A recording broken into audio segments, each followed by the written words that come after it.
The doctors said she had 3 days to live, but what her husband whispered next was far more terrifying than the diagnosis. As machines hummed softly beside her hospital bed, he leaned in close, close enough to smile, and spoke as if her life was already over. In that moment, she understood the truth. The man who once promised to protect her was quietly waiting for her to die. She didn't scream, she didn't cry, she did something far more dangerous. And if stories like these touch your heart, stories of quiet strength, hidden betrayal, and unexpected courage, consider subscribing to Grandma Inspires for more heartfelt confessions like this one. Please like the video and stay with me until the very end, because with only 3 days left, she chose to rewrite her fate and expose the person who believed he had already won. What happened next surprised everyone. Maribel Knox had always believed hospitals were places of healing. She'd said it so many times over the years that it became a kind of prayer. This is where people get better. But as she lay propped up against stiff white pillows, staring at the faint crack in the ceiling tile above her bed, that belief began to feel dangerously fragile. The doctor stood near the window, hands folded, eyes careful. That was the first sign. Doctors only looked like that when they were about to say something that could not be unsaid.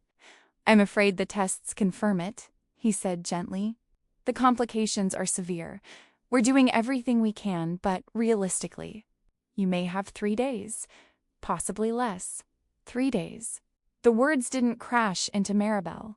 They settled, like dust after a long collapse. She nodded once, slow and deliberate, as if acknowledging a fact she'd already known but refused to name. Beside her, her husband Leonard squeezed her hand. At first, she thought it was comfort. Then she heard him exhale, long, satisfied, almost relieved.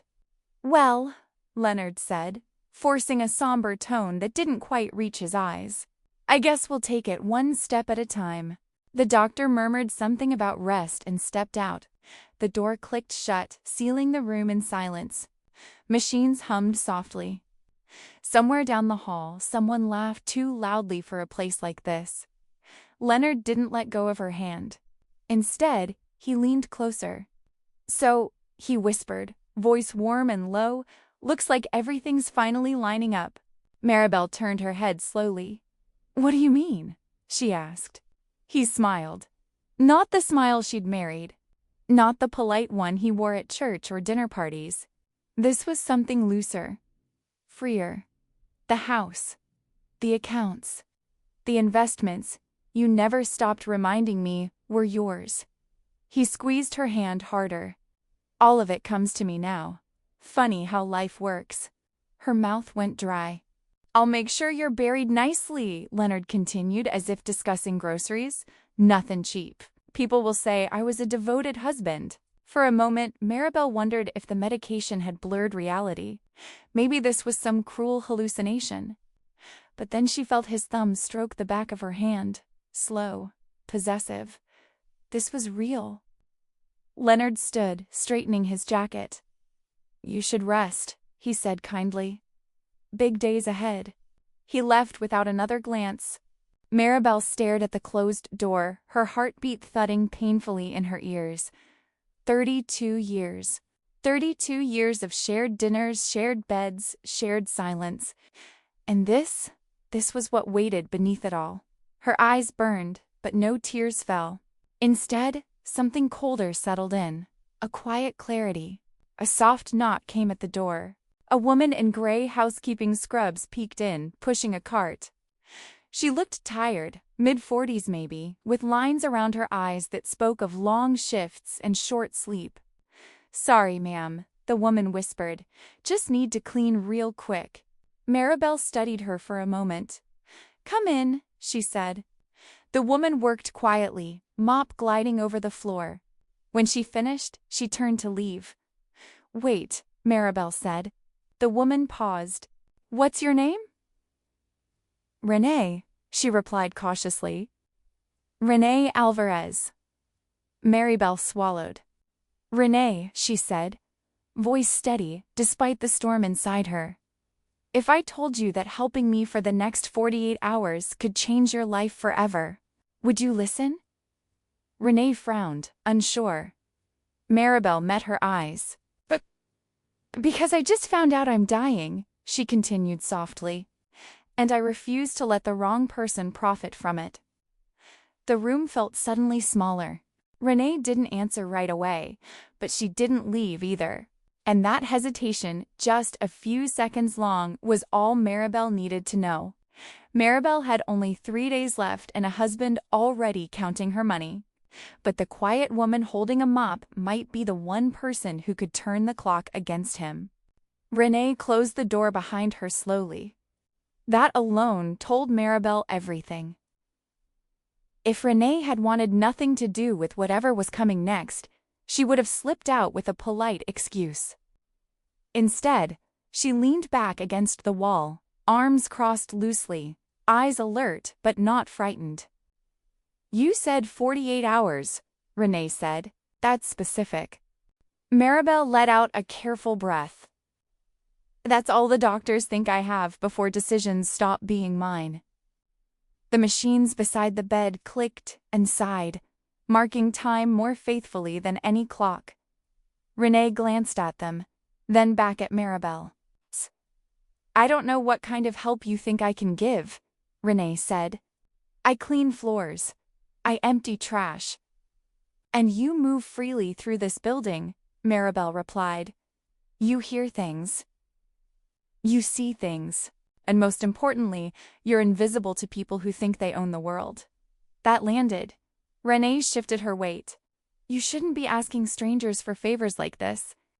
I'm not asking for a favor, Maribel said. I'm offering an exchange. Silence stretched between them. Finally, Renee spoke. What happened? Maribel didn't dramatize it. She didn't need to. She repeated Leonard's words calmly, precisely, as if reading a statement into record. The house, the money, the relief in his voice, the promise of a tasteful funeral. When she finished, Renee's jaw had tightened. That man's already buried you, Renee said quietly. Yes, Maribel agreed, and I'm still breathing. Renee exhaled through her nose.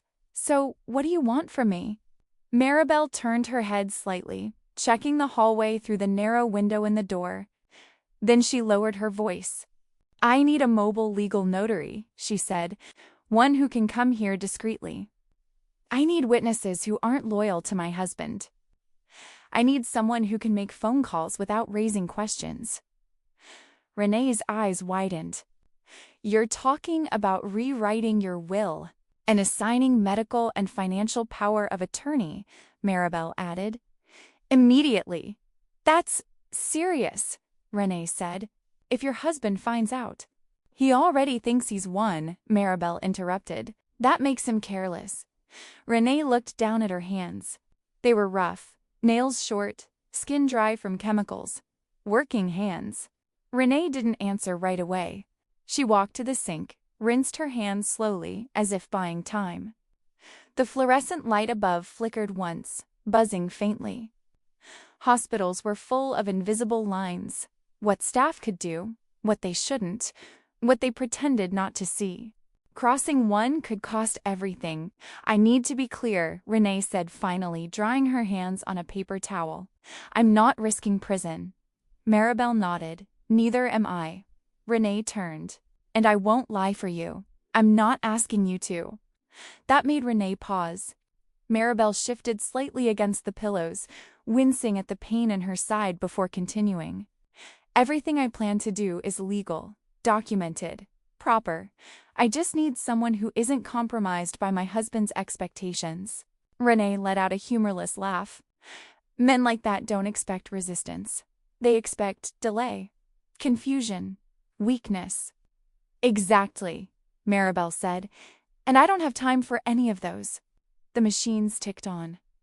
Renee glanced at the door again. If I help you, I could lose my job.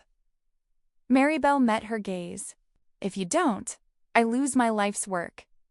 That settled heavier than either of them expected. Renee pulled the chair closer and sat, elbows on her knees. "I've seen notaries come through," she said quietly. "Usually late afternoon. They don't ask questions beyond what the law requires, but they'll want proof you're of sound mind." "I am," Maribel said immediately, "and my doctor will confirm it." Renee nodded slowly. "Witnesses?" "My son is flying in," Maribel replied. "He doesn't know everything yet, but he will." "And your husband?" Maribel's mouth tightened. "Will be elsewhere." Renee studied her for a long moment, not as a patient, as a woman making a decision. "You're not afraid," Renee said. Maribel shook her head. "I already was, earlier today." Fear burned itself out. Renee leaned back, staring at the ceiling. "I have a kid," she said suddenly. "College next year. Loans I'll be paying until I'm old and bitter." Maribel waited. "I'm not telling you that for sympathy," Renee continued. "I'm telling you because people like your husband rely on people like me being too tired to interfere." She stood. "I'll make the calls," Renee said. "But once it's in motion, there's no pulling back." Maribel exhaled, a breath she hadn't realized she'd been holding. "Thank you." Renee held up a finger. "Don't thank me yet. We're not done." Leonard arrived an hour later. He breezed into the room carrying confidence like a coat he never took off. He kissed Maribel's forehead, just enough to be seen, then pulled up his phone. "How you feeling?" he asked. "Resting," Maribel replied, thinking. "Don't do too much of that," Leonard chuckled. "Doctors hate when patients stress." She watched him carefully, the restless tapping of his thumb, the way his eyes flicked to the bedside table, her purse, her phone. "You seem busy," she said. "Just work stuff," he replied quickly, trying to keep everything afloat. "Everything, Leonard," she said softly. He looked up. "Yeah? If I don't make it," she began. "I want things handled properly." He smiled, indulgent. "Of course you do. I mean legally," she continued. "Paperwork, authority, decisions." He stiffened just a fraction. "Well, I'm your husband," he said. "That's automatic." "Not everything should be automatic," Maribel replied evenly. Leonard laughed, but there was no warmth in it. "You're exhausted. Let's talk about this later." "Later." The word echoed after he left. That night, Renee returned with news. "They can come tomorrow at 4, she whispered. Mobile notary. Independent, clean record. Maribel closed her eyes briefly. "My son lands at noon." "Good," Renee said, "because once those papers are signed, things change." Maribel opened her eyes. "I know," she said. What she didn't say was this. Leonard still believed time was on his side, and that belief, that single fatal assumption, was about to cost him everything. The paperwork was set. The clock was ticking. But Maribel didn't know one thing yet. Leonard had started asking questions of his own. Morning arrived without ceremony. No sunrise visible from Maribel's room, only a pale gray glow filtering through the narrow window. Nurses moved in and out, checking vitals, adjusting lines, speaking in calm, practiced tones. To them, this was routine. To Maribel, every minute felt counted. Leonard did not come early. That alone told her something. When he finally appeared just after 10, his energy was different. Too alert. Too cheerful, like someone performing relief instead of feeling it. "Good news," he said, setting a coffee on the counter. "Doctor says you're stable for now." "For now?" Maribel repeated. "Yes, well," Leonard shrugged. "Medicine's full of surprises." She studied him quietly. The crisp jacket, the trimmed beard, the faint tension in his shoulders, like a wire pulled too tight. "Leonard," she said, "have you ever wondered what people show when they think no one's watching?" He paused mid-sip. "That's a strange question. Humor me." Leonard smiled thinly. "People are who they are." Maribel nodded. "I used to think that too." The silence lingered longer than comfortable. Leonard glanced at her phone, now charging beside the bed. "You've been busy," he said lightly. "Lots of calls yesterday." "My son," Maribel replied. "He's coming." Leonard's jaw tightened just for a blink. Oh, yes. He wanted to see me. Well, Leonard said, placing the cup down with exaggerated care. Family is important. Especially now. Especially now. After he left, Renee appeared not long after, pushing her cart slowly, eyes scanning the hall before she entered. He's suspicious, Renee whispered. Maribel sighed. I know. He asked the front desk about you, Renee continued. Not directly, just casual questions. Who's been in? Who's coming? Maribel closed her eyes briefly. Did you say anything? No, Renee said firmly, and neither did anyone else. But he's circling. That was the danger of men like Leonard. They didn't charge. They hovered. They waited for weakness. We stick to the plan, Maribel said. Renee hesitated. There's something else. Maribel opened her eyes. What? The notary called back, Renee said. They'll come, but only if the attending physician confirms you're fully lucid today, not just in general. Maribel nodded. I expected that, and your husband can't be here. A thin smile crossed Maribel's face. He won't be. Her son Daniel arrived just after noon. He looked older than she remembered, broader shoulders, lines around his eyes. Life had not been gentle with him, but he carried himself with quiet steadiness. Mom, he said, gripping her hand carefully. You scared me. I didn't mean to, she said. Sit. They talked first about safe things. His job, his daughter, the flight. Only when the door was closed and Renee stood guard outside did Maribel speak plainly. I don't have much time, she said. Daniel swallowed hard, the doctors said.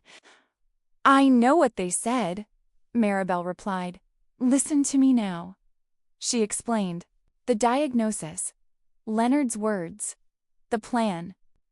Daniel's face darkened with each sentence. He said that to you? Yes. I'll kill him, Daniel muttered. No, Maribel said sharply. You'll outlive him. She reached for his hand. I need you to witness something for me today. His eyes widened. Mom, are you sure? I've never been more sure of anything. Daniel nodded slowly. Then, I'm with you. Leonard returned at 3. Too early. I thought you'd be resting, he said, glancing between Maribel and Daniel. We were talking, Maribel replied. Family things. Leonard smiled at Daniel. Good to see you, son. Daniel's jaw tightened, but he said nothing. I'm gonna grab some air, Leonard said suddenly. Be back in a bit. Renee caught Maribel's eye as he left.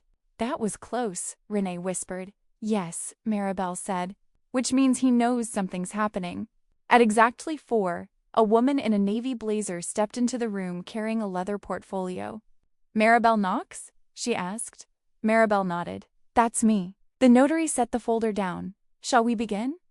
Maribel glanced at the door one last time, because somewhere in the hospital Leonard was moving, and if he arrived before the final signature, everything would unravel.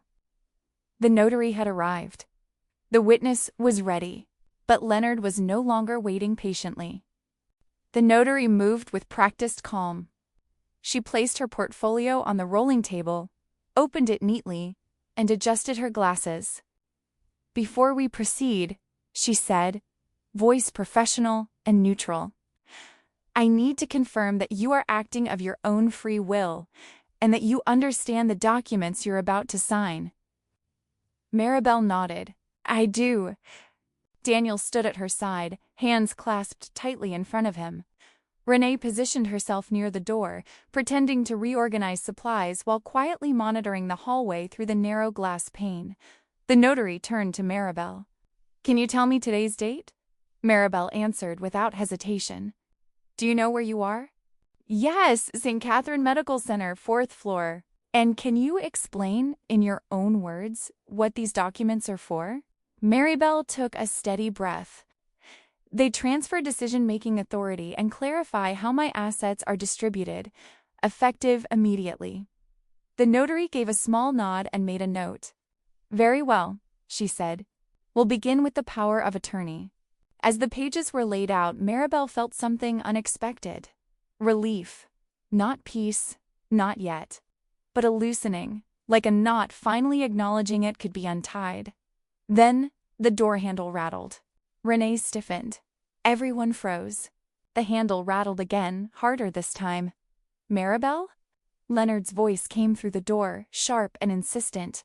Why is this locked? Maribel's pulse jumped, but her voice remained calm. I'm in the middle of something. Leonard knocked once, twice. Open the door. The notary looked up, eyebrows raised. Is there a problem? No, Maribel said evenly. Please continue. Leonard tried the handle again. Maribel, I know someone's in there, he said. This is unnecessary drama. Daniel stepped closer to the bed, jaw clenched. The notary hesitated. I can pause if... No, Maribel said firmly. We proceed. The notary swallowed and continued reading. Outside, Leonard's voice sharpened. You're not well enough to be making decisions like this. Renee leaned against the door from the inside, using her weight. Her heart pounded so hard she was sure it could be heard through the walls. Ma'am, the notary said quietly to Maribel, I need to confirm you under any pressure from anyone present. Maribel didn't even glance at Leonard's shadow under the door. No, she said, only clarity. The notary nodded. Very well. She slid the first page forward. Sign here. Maribel took the pen. Her hand trembled, not from fear, but from effort. Daniel leaned in slightly, ready to help, but she shook her head. I've got it, she whispered. The pen touched paper. Outside, Leonard raised his voice. This is ridiculous. Open the door right now. The first signature was complete. One more, the notary said softly. Leonard banged on the door. Renee pressed harder, teeth clenched. Hurry, she whispered. The second signature followed. The notary moved swiftly now, flipping pages, pointing, marking initials, witness signatures. Daniel signed. The notary signed. She closed the folder and snapped it shut just as the door shook under Leonard's force. It's done, she said quietly. Renee unlocked the door and stepped back just as Leonard burst in, face flushed, eyes wild. What the hell is going on? He demanded. Maribel looked at him calmly. Paperwork, she said. Leonard's gaze snapped to the notary. Who are you? The notary stood, unfazed. A licensed signing agent. Your wife is fully competent and has completed legally binding documents. Leonard turned to Maribel, disbelief flashing across his face. You did this without me? Yes, Maribel said. His voice dropped. You had no right. I had every right, she replied. You just assumed I wouldn't use it. Leonard opened his mouth to argue, then stopped. Something in her expression, steady, unmoved, made him hesitate. The notary gathered her things. Copies will be filed today, she said. Any disputes can be addressed through proper legal channels.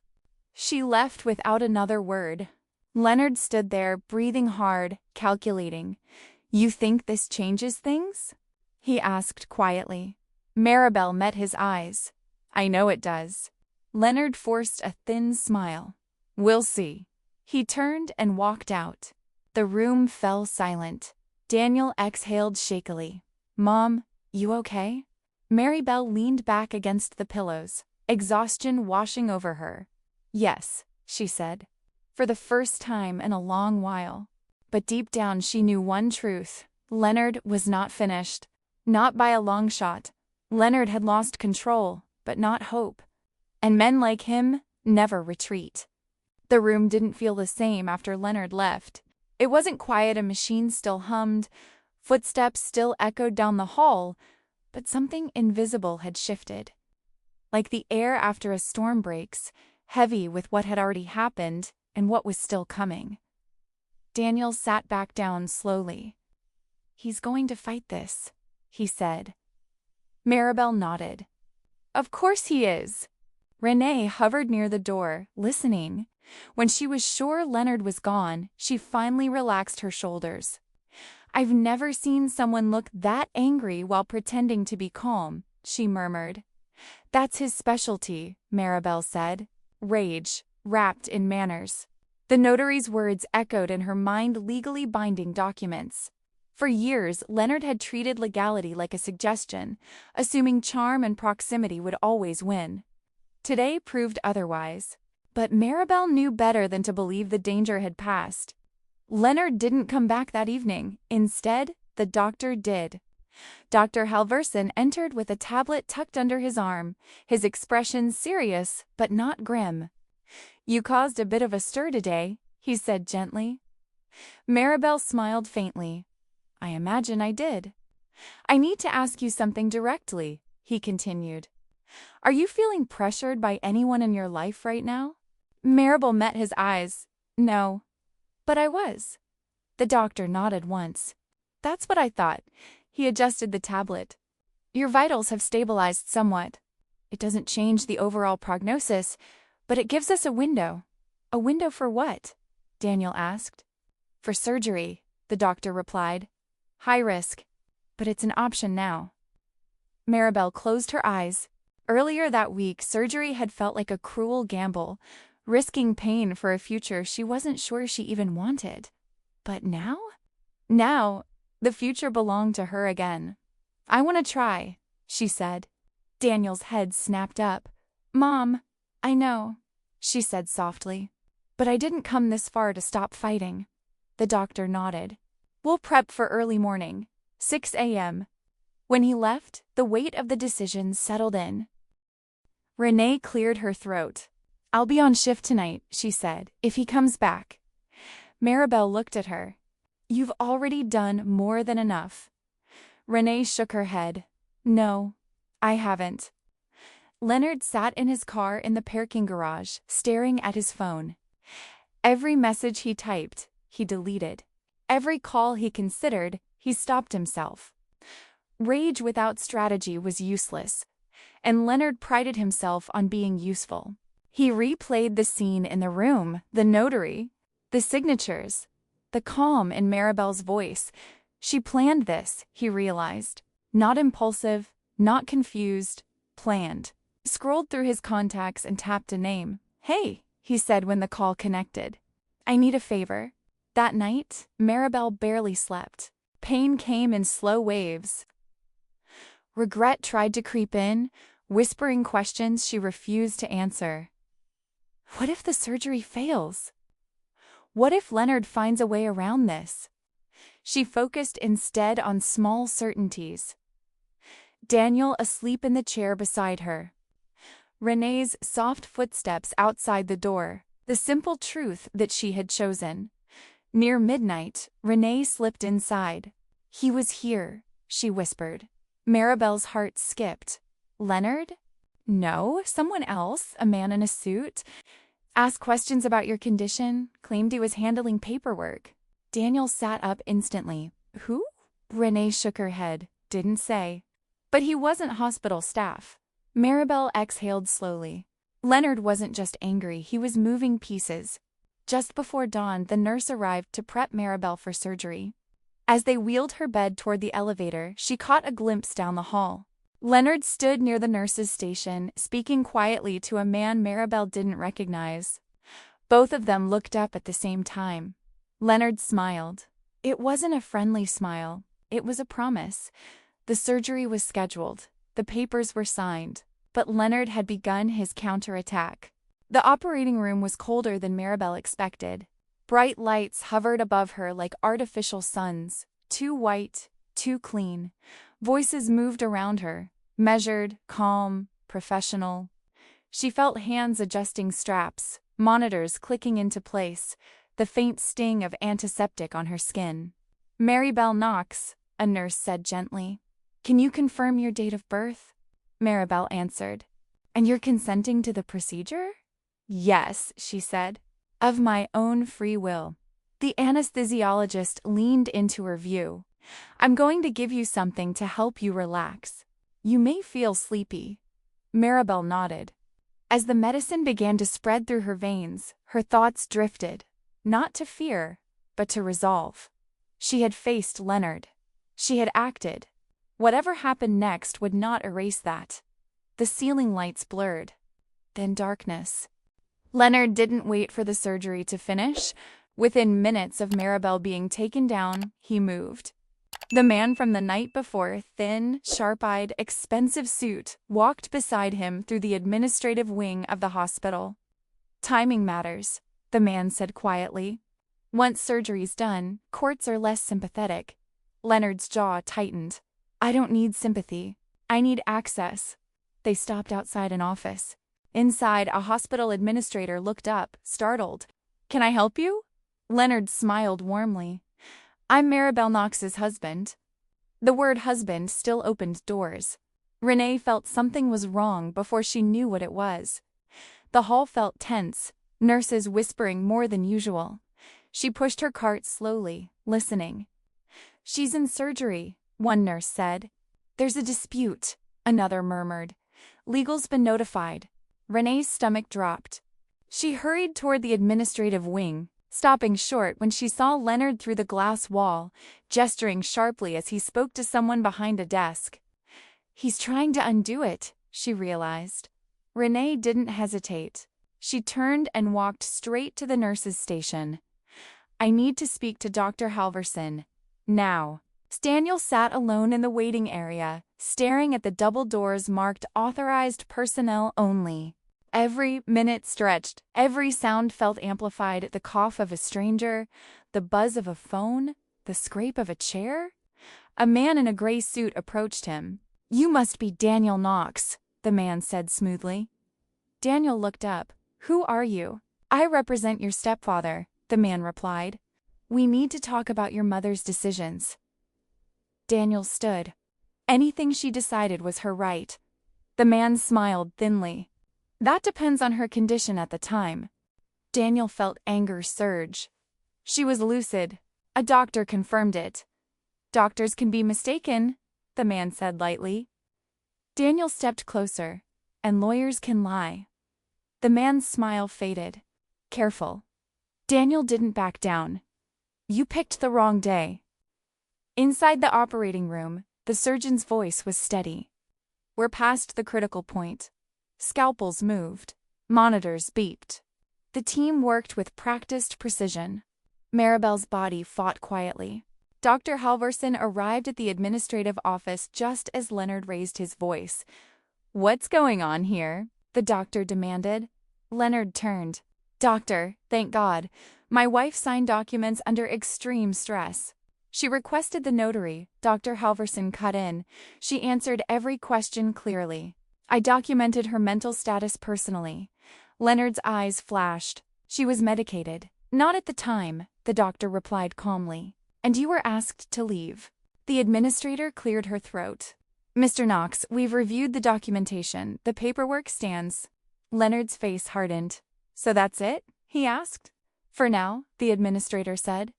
"You're welcome to pursue legal action after your wife's recovery." Leonard laughed quietly. "If she recovers." The room went silent. Hours later, the surgery ended. Daniel was on his feet the moment the surgeon appeared. "She's alive," the doctor said, "weak but alive." Relief crashed over Daniel so hard his knees nearly buckled. Down the hall, Leonard heard the news too. His smile vanished. Maribel woke slowly. Pain radiated through her body, but beneath it was something unmistakable. Breath. Life. A nurse leaned over her. "You did it," she whispered. "You made it through." Maribel's lips curved faintly. Leonard had planned for her silence. Instead, she was still here. Maribel survived the surgery, but survival was only the beginning. Leonard had lost the timing he needed, and now he would have to face her awake. Maribel's return to consciousness was slow and uneven, like surfacing through thick water. Pain announced itself first, deep, insistent, but controlled. Then sound. The soft rhythm of machines, hushed footsteps, the low murmur of voices just outside the room. Finally, light. She blinked, eyelids heavy, vision swimming. "You're in recovery," a nurse said gently, noticing the movement. "Don't try to talk yet." Maribel nodded as best she could. "Alive." The words settled into her chest with surprising weight. Not triumphant, not joyful, Just solid. Real. A few hours later, they moved her back to a private room. Daniel was waiting. "Mama," he said, gripping her hand carefully, eyes shining. "You scared me." She squeezed his fingers weakly. "Still here," she whispered. He smiled, but the tension in his shoulders didn't fade.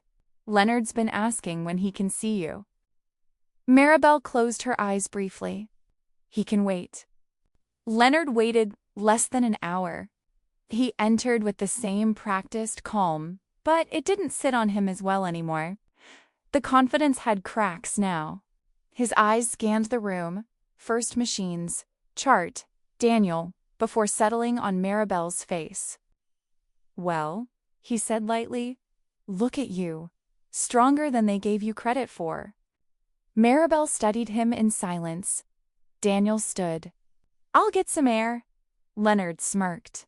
Probably for the best. Once they were alone, Leonard pulled the chair closer. "You really put on a performance yesterday." Maribel didn't respond. "You embarrassed me," he continued. "Made me look like some villain." She turned her head slightly. "You did that yourself." Leonard's smile tightened. "You think those papers protect you?" "They protect what's mine," Maribel said. Leonard leaned in. "You're weak right now. Recovery is long. People forget things, change their minds." Maribel met his eyes. "I didn't forget who you are." That hit harder than any accusation. Leonard stood abruptly. "Rest," he said sharply. "We'll talk later." But Maribel knew there would be no later like before. Renee came in that evening, quieter than usual. "You did it," she said softly. "So did you," Maribel replied. Renee hesitated. Leonard's been making noise, complaining to staff, talking about lawyers. Maribel sighed. "Let him." "You're not worried?" "I'm tired," Maribel said, "but I'm not worried." That night, she slept deeply for the first time in days. 2 days later, the hospital room changed again. This time, Leonard didn't enter alone.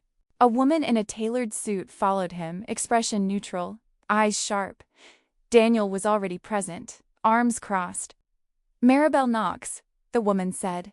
"I'm an attorney representing your husband." Maribel nodded. "I assumed this was coming." Leonard's voice was smooth. "We just want to clarify some things." The attorney opened a folder. "Specifically, your mental capacity at the time certain documents were signed." Maribel smiled faintly. "Ask my doctor." The attorney hesitated. Dr. Halverson stepped forward from the doorway. "I documented her mental status personally. Twice." Leonard's jaw tightened. "And the witnesses?" the attorney pressed. Daniel spoke. "I was there." Renee stepped in behind him. "So was I." The attorney looked surprised. "And you are?" "A hospital employee," Renee replied calmly, "with a badge and a record." Silence stretched.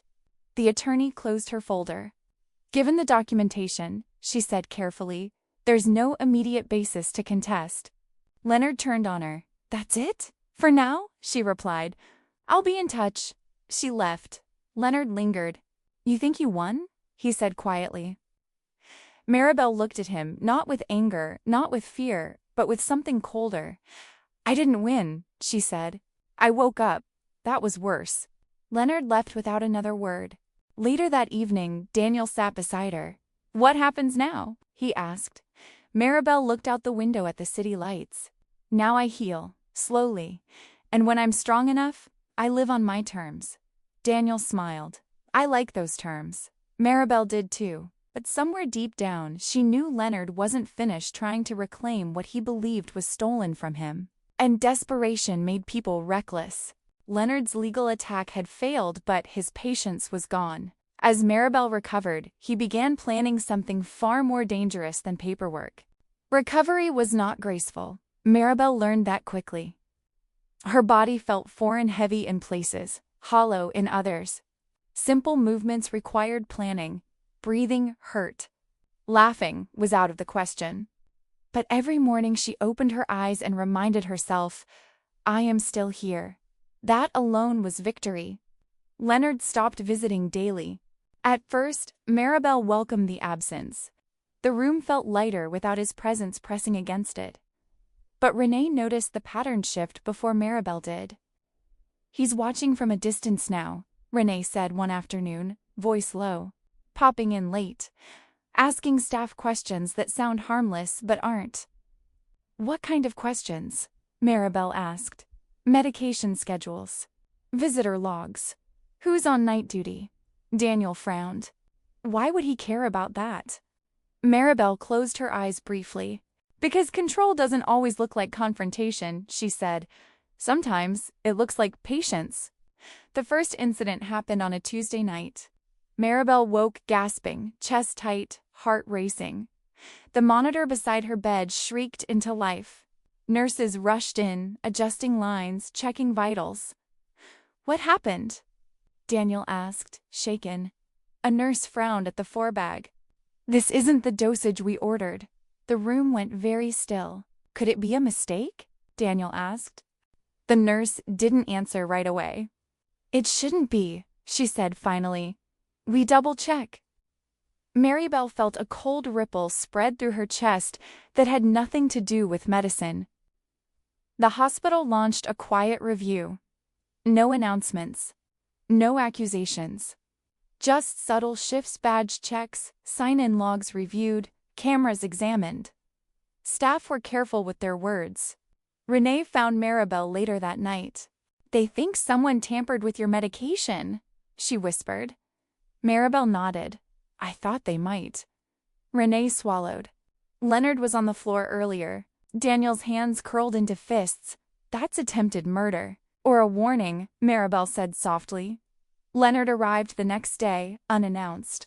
He stood at the foot of the bed, hands clasped loosely, eyes calculating. "Rough night," he said.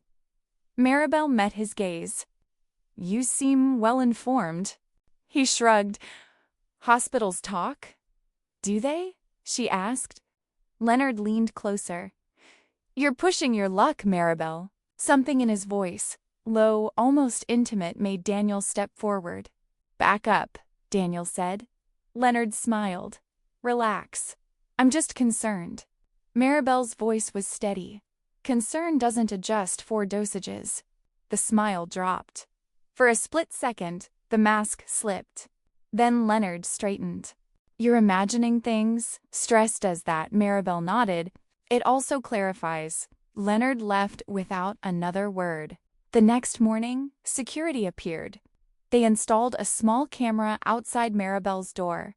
Visitor access was restricted. Medications were locked behind additional verification. The hospital wasn't accusing anyone, but they were no longer careless. Renee leaned in close. "They know," she whispered. "Yes," Maribel replied, "and now he knows they know." That made Leonard dangerous in a new way. Daniel stayed overnight after that.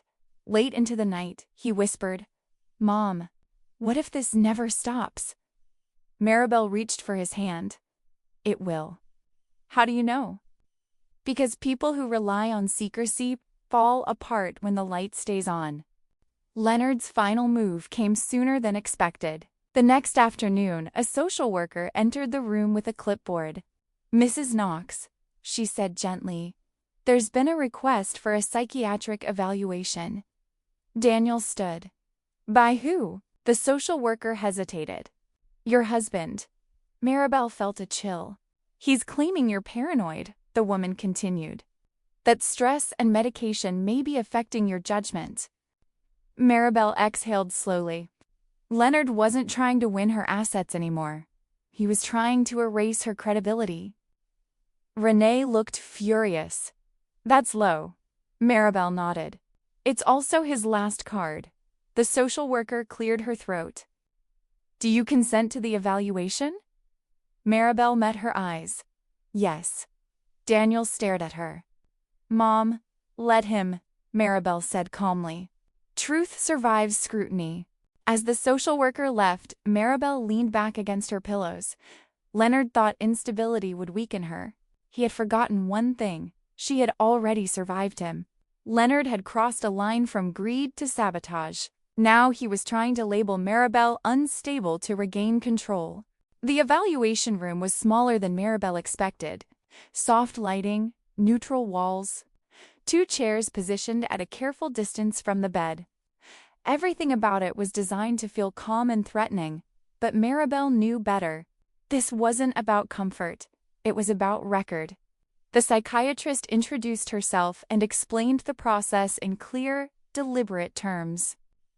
"This isn't an interrogation," she said.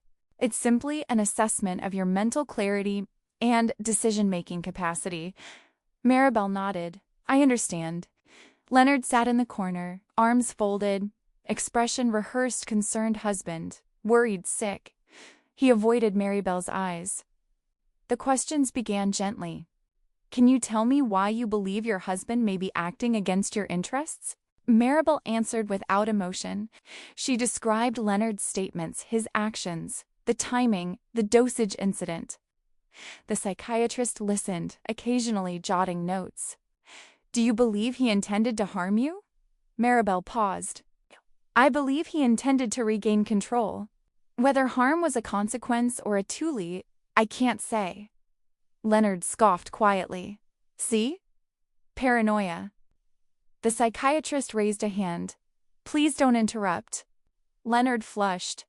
"Mrs. Knox," the psychiatrist continued, "have you experienced hallucinations? Confusion? Memory gaps? No. Are you afraid right now?" Maribel considered.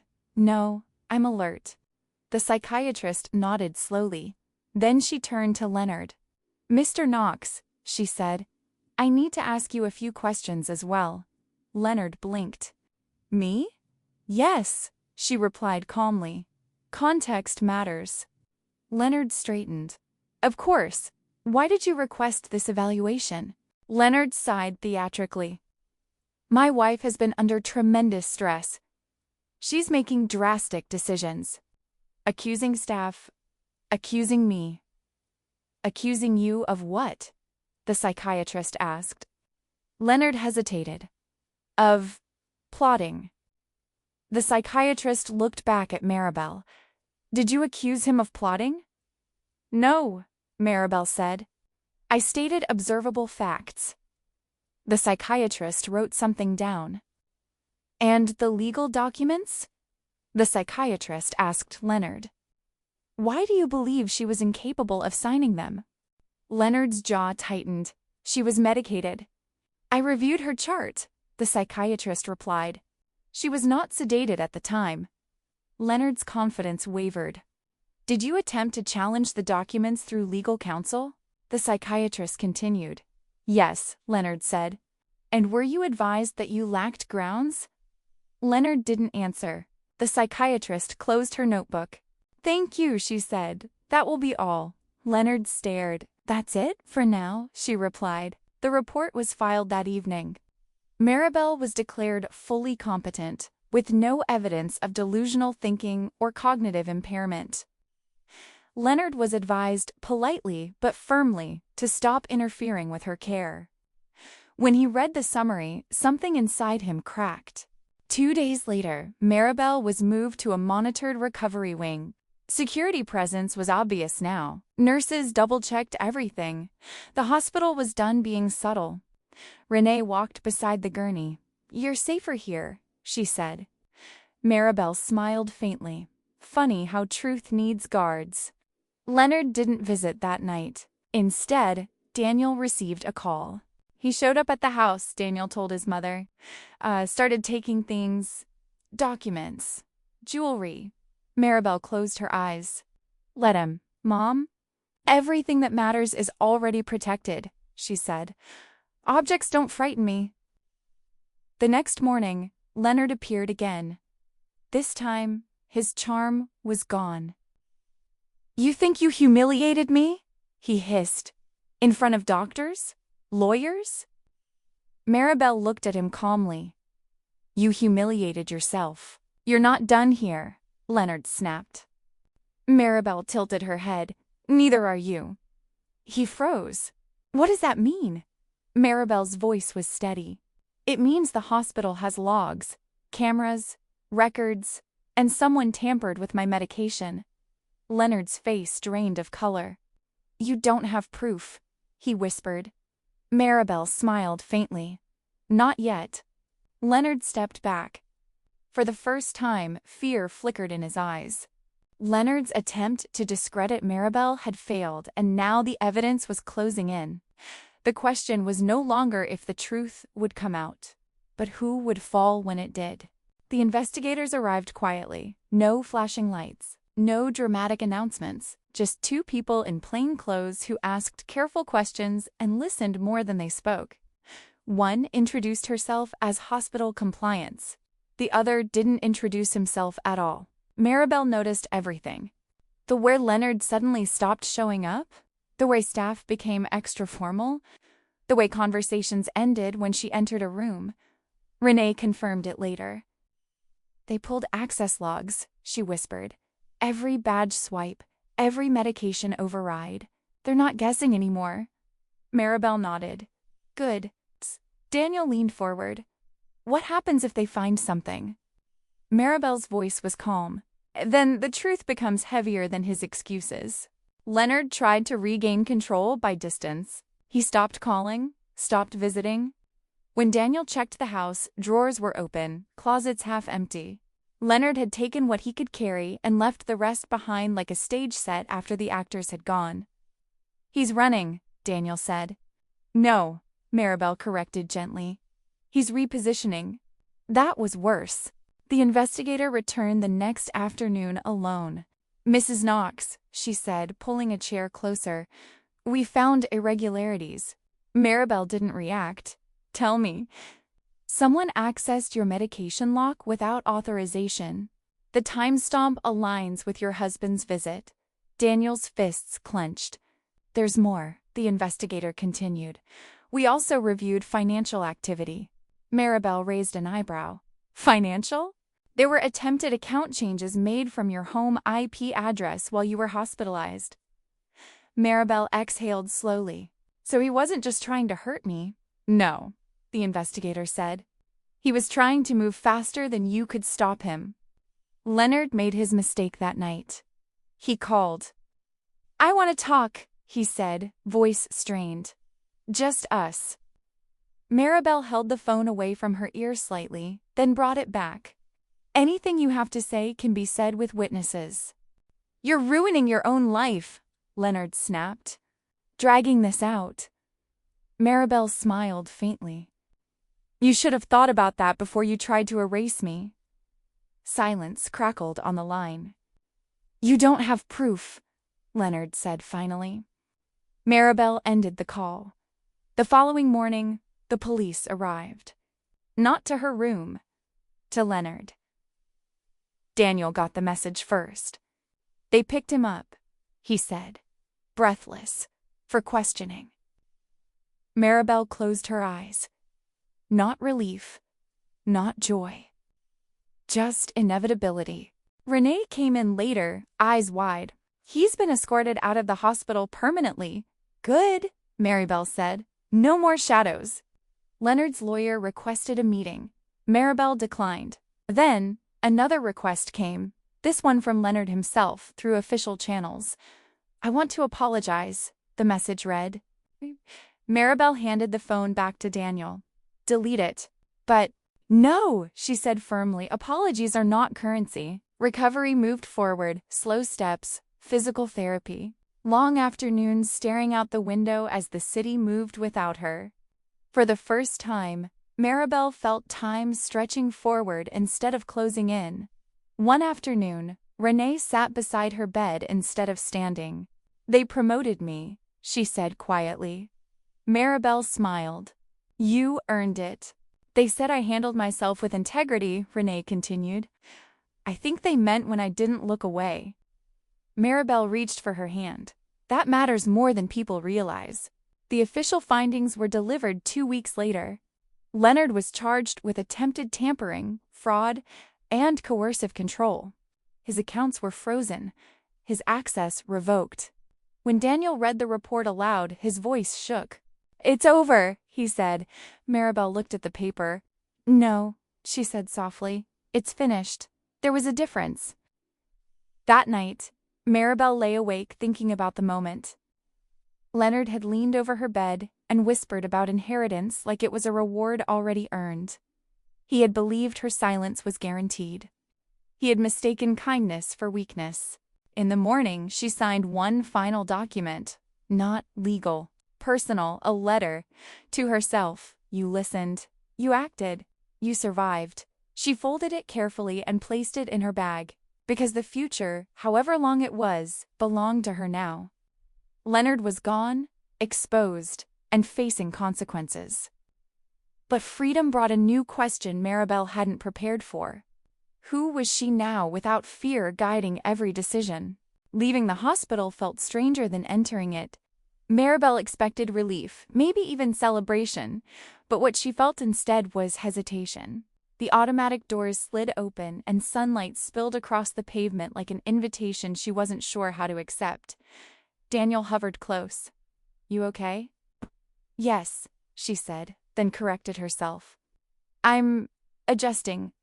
Recovery housing was quiet, too quiet at first. No machines, no nurses on rotation, no constant reminders that time was measured in vitals and charts, just space. And space, Maribel learned, could be unsettling. The first few days passed in careful routines, physical therapy in the mornings, short walks in the courtyard, long naps she didn't apologize for. Renee visited often, sometimes with coffee, sometimes just to sit. You don't have to do anything, Renee reminded her one afternoon. You already survived. Maribel smiled. That's the problem. I don't know what comes after. The court proceedings moved forward without her presence. Daniel handled most of it. Lawyers sent updates. Documents arrived neatly organized. Leonard's name appeared only in print, now stripped of voice, stripped of power. Do you want to attend the hearing? Daniel asked. Maribel thought for a moment. No. Why not? Because my life isn't a response to his anymore, she said. Daniel nodded. That makes sense. One evening, Maribel sat alone on the balcony, wrapped in a blanket, watching the city settle into night. For years, she had lived in anticipation of Leonard's moods, expectations, quiet judgments. Every decision filtered through what would keep the peace. Now, there was no filter, and that freedom felt heavier than fear. Who am I when no one is watching? She wondered. The answer didn't come all at once. It came in pieces. In choosing what to eat without asking, in sleeping when tired, not when expected, in saying no to visits she didn't want. Small acts, quiet rebellions. Renee brought unexpected news one morning. I'm moving, she said. Maribel blinked. Where? Closer to my son's college, Renee replied. I got a better position. Benefits. Stability. Maribel felt a warm swell in her chest. I'm proud of you. Renee hesitated. You know I couldn't have done this without you. Maribel shook her head. You did it because you refused to look away. Renee smiled. Still. Thank you. The letter from Leonard came a week later. Handwritten. Careful. Maribel stared at the envelope for a long time before opening it. It was full of apologies without responsibility, regret without insight, promises that sounded rehearsed. She folded it once, then again, then placed it in the shredder. No ceremony, no anger, just finality. At her next doctor's appointment, Dr. Halverson smiled. You're healing well, he said. Stronger than expected. Maribel laughed softly. That seems to be a pattern. He grew serious. You've been through trauma. Don't rush your sense of purpose. Maribel nodded. I won't. But purpose, she realized, wasn't something to chase. It was something to notice. One afternoon, she visited the lake house she hadn't seen in years. The air smelled like pine and water. The silence was alive instead of empty. She sat on the dock, feet dangling, and let the moment exist without trying to shape it. For the first time, she didn't feel like she was waiting for something to happen. She felt present. That night, she wrote another letter. This one wasn't for herself. It was for Daniel's daughter. About boundaries. About listening to unease. About choosing yourself even when it costs you comfort. She sealed it and smiled. Some lessons were meant to travel forward. Maribel looked at her calendar. Empty days stretched ahead. Not threatening. Not lonely. Open. She took a breath. A real one. Maribel had reclaimed her life, but freedom had revealed a new truth. Survival wasn't her purpose. Maribel didn't expect the call. It came on an ordinary afternoon while she was sorting through old boxes at the lake house paperwork she'd ignored. For years, because it belonged to a life she'd been too busy surviving. "Mrs. Knox?" a woman asked politely. "My name is Elaine Porter. I manage the Community Outreach Foundation you're listed as a donor for." Maribel frowned. "I don't remember donating." "There was an account in your name," Elaine said carefully. "Inactive for years. We're reviewing legacy funds and wanted to confirm your intentions." Legacy. The word settled uncomfortably. "Can we meet?" Maribel asked. The foundation office was modest, clean, warm, filled with quiet purpose. Photos lined the walls, scholarships, small grants, community centers restored brick by brick. Elaine poured tea. "Your account was set up decades ago," she explained, but no instructions were ever finalized. Maribel nodded slowly. "That sounds like me." Elaine smiled gently. "We see it often. People intend to do something meaningful once life slows down." Maribel thought of the hospital room. "The four," Leonard's whisper. Life rarely slowed down on its own. "What would you do with it?" Maribel asked. Elaine leaned back. "Support people during transitions. Medical crises. Caregivers. Those who fall through cracks because they're invisible." Maribel felt something tighten in her chest. Invisible. That night she couldn't sleep. Not from pain. From possibility. She thought about Renee, how close her life had come to staying exactly the same if she hadn't stepped forward. How many others never got that moment? What remains when fear is gone? She wondered. Daniel visited the next morning. "You're quiet," he said. "I'm thinking," Maribel replied. "Dangerous, I know." He smiled. "What about?" "Impact," she said. "Not inheritance. Not survival. Impact." Daniel nodded slowly. "You want to build something?" "Yes," she said, "and I want it to outlive me." The decision didn't come with fireworks, just clarity. Maribel reactivated the fund. Then she expanded it. She worked with Elaine to create a small grant program, emergency funds for hospital staff. Caregivers, service workers caught in crisis with no safety net, no publicity, no naming rights. Just help, delivered quietly. Renee was the first to hear. "You did this because of me?" she asked, stunned.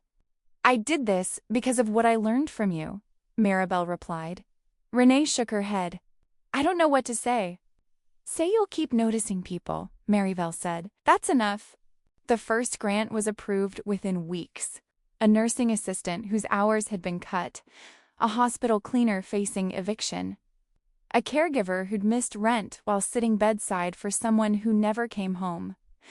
Maribel read each application carefully. Not with pity, with respect.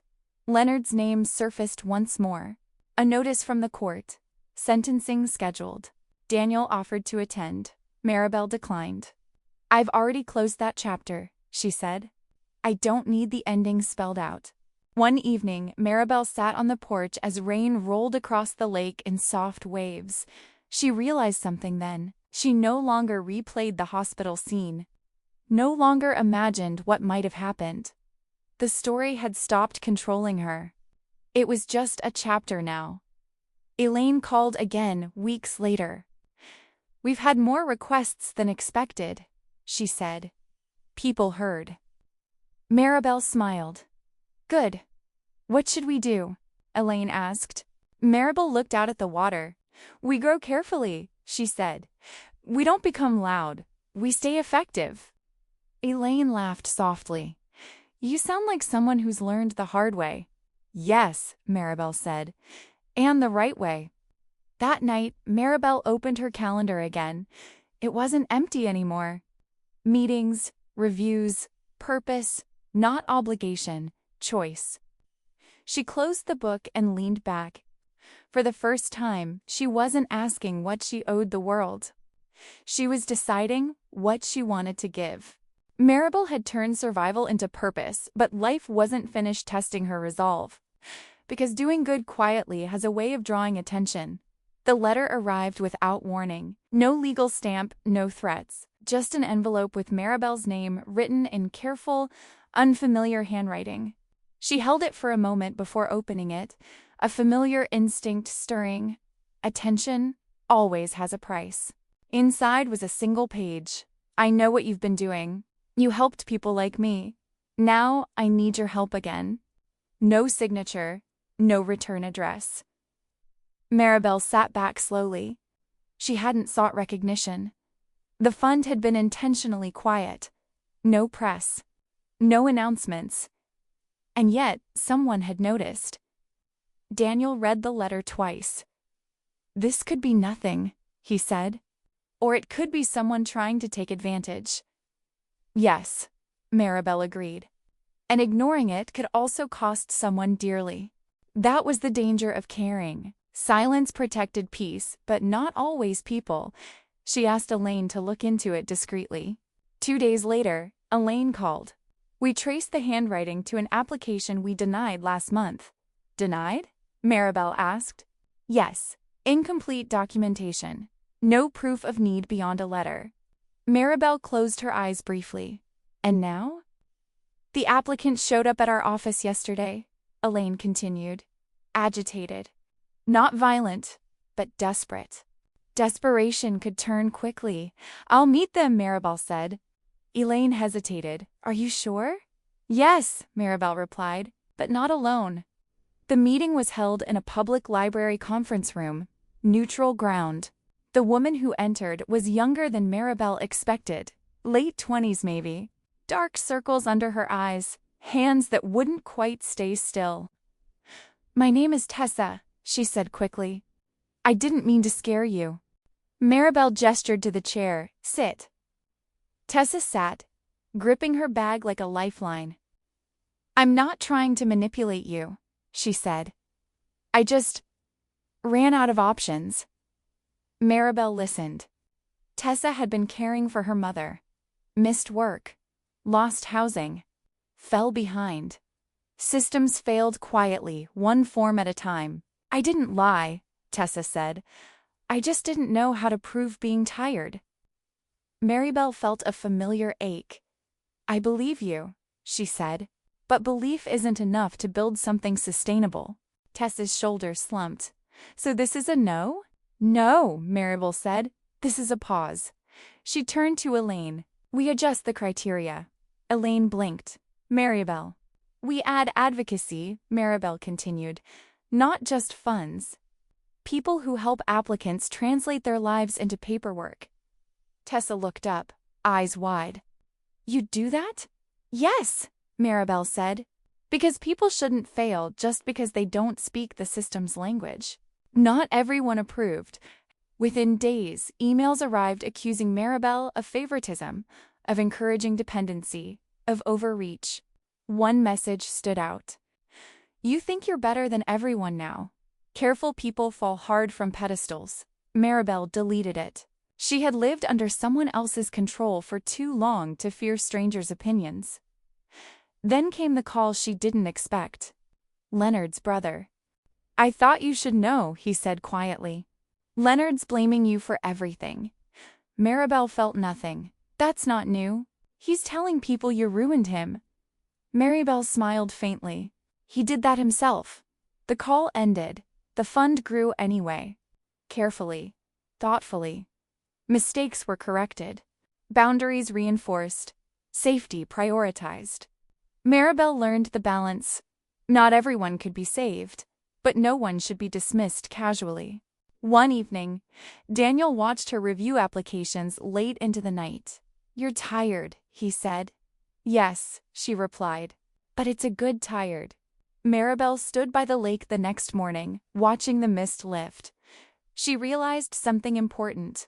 When she was powerless, silence protected her. Now that she had influence, silence could also harm. The difference was choice. She chose intention over fear. Later that week, Elaine smiled during their meeting.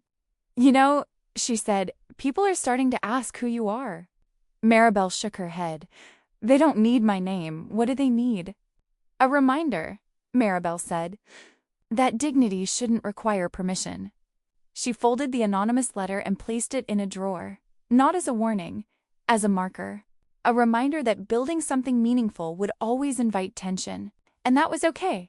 Maribel had stepped into purpose, but purpose drew attention, and attention always tested resolve. The decision arrived quietly. No deadline, no crises. Just a letter from the Foundation's board asking a simple question. How public should this become? Maribel read it twice, then set it down. Public recognition would mean donations, scale, reach. It would also mean scrutiny, expectations, and 1,000 opinions about how generosity should look. Quiet work, on the other hand, would stay small and protected. Daniel watched her from across the table. "You don't have to answer today, I know," Maribel said, "but I should." She had learned that waiting wasn't always wisdom. Sometimes it was just fear in polite clothing. She asked for one more meeting with Elaine. They sat by the window, sunlight pooling on the floor between them. "If we go public," Elaine said carefully, "we can help 10 times as many people." "And if we don't?" Maribel asked. "We help fewer," Elaine admitted, "but we stay human-sized." Maribel smiled. "That's the heart of it." Elaine leaned in. "What are you afraid of?" Maribel considered the question honestly. Becoming an idea instead of a person. Elaine nodded. "Ideas get pulled apart. People get listened to," Maribel said. The answer came from a place Maribel trusted now, her body. When she imagined a press conference, her chest tightened. When she imagined a quiet room with one person who needed help translating their life into words, her breathing slowed. She wrote her response that afternoon. "We will grow, but without my name attached. The work matters more than the story about the work." She signed it and felt something settle. Leonard's sentencing happened the following month. Daniel attended. Maribel did not. When he returned, he didn't offer details. "It's done," he said. "That's enough," Maribel replied. Later, alone, she allowed herself one small acknowledgement, not satisfaction, closure. She placed Leonard's last letter, long since shredded, out of mind for good. She didn't need forgiveness to move on. The Foundation's advocacy arm launched quietly. Forms simplified. Volunteers trained to listen first, document second. Small funds released quickly. No theater, no hoops, no shame. Maribel reviewed outcomes, not praise. A caregiver stayed housed. A cleaner finished certification. A nurse's aide took a breath without panic for the first time in months. This was the work. On a cool evening, Maribel returned to the dock at the lake house. The water was still, reflecting the sky without distortion. She thought about the night in the hospital when she'd stared at a door and realized the life she thought she had wasn't real. She hadn't rebuilt it. She had replaced it. With truth. With boundaries. With choice. Her phone buzzed. A message from Renee. "We moved in today. My son starts classes Monday. I wanted you to know," Maribel typed back. "I'm glad you're where you belong." She meant it for both of them. Months passed. Strength returned. Scars softened. Time stretched, not endlessly, but generously. One afternoon, Daniel's daughter asked her a question that stopped her cold. "Grandma," she said, "how did you get brave?" Maribel smiled. "I didn't start brave. I started honest." The girl nodded, satisfied. Maribel kept a small ritual. Every year on the day she'd signed the documents in the hospital, she wrote one sentence in a notebook. Not goals, not gratitude lists, just truth. This year, she wrote, I choose the life that lets me breathe. She closed the notebook and placed it back on the shelf. The foundation never put her name on a wall. That was intentional. But sometimes, when someone asked how it began, Elaine would say, with a woman who refused to be erased and then refused to be loud about it. Maribel liked that because her story wasn't about revenge. It wasn't about money. It wasn't even about survival. It was about noticing the moment you're still here and deciding what to do with it. Some stories end with justice, others end with victory, but the rarest ones end with choice. If this story moved you, share it with someone who might need a reminder. Your life is still yours until the very last breath, and sometimes the quiet decisions are the ones that change everything. True strength isn't loud, dramatic, or vengeful. It's the courage to see the truth, act with clarity, and choose yourself, even when fear, betrayal, or power try to silence you. Kindness should never be mistaken for weakness. Control thrives in silence, but dignity survives in honesty. When you reclaim your voice and your choices, you don't just save yourself, you create space for others to rise too. In the end, life isn't about how much time you're given, but who controls the meaning of that time. Sometimes, the most powerful moments in life don't come with applause or revenge. They come quietly when someone finally chooses themselves. She didn't win by shouting. She didn't win by destroying anyone. She won by refusing to disappear. Her story reminds us that even in our weakest moments, we still have the right to decide who we are, what we stand for, and where our life goes next. Thank you for listening to this story until the end. If it moved you, let me know by leaving a comment. It truly means more than you think. And on your screen right now, you'll find more life stories that I think you'll enjoy. Don't forget to subscribe for more real-life inspired stories. Until next time, take care and remember, your story is still being written.